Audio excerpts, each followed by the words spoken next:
All drawings contain at least one sheet.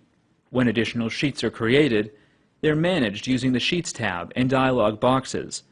The most common sheet functions can be accessed using the Sheet tabs area, located at the bottom of the interface.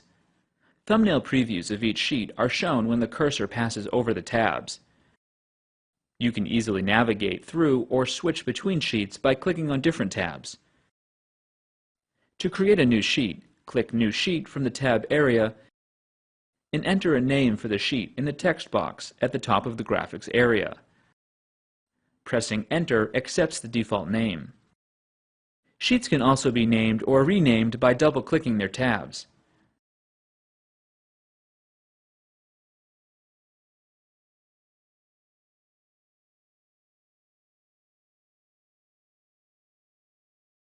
To copy an existing sheet, right-click on the sheet to be copied and then select Move or Copy.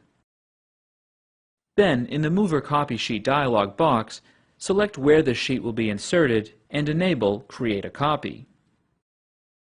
Click OK and then press Enter to accept the default sheet name. The order of sheets can be easily changed simply by dragging their tabs to new positions. To delete a sheet, right-click on the Sheet tab and select Delete from the pop-up menu.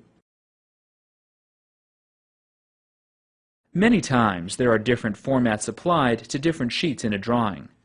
To change the format used on a sheet, click Sheet Setup from the document group. You can then select the format that will be used on the current sheet.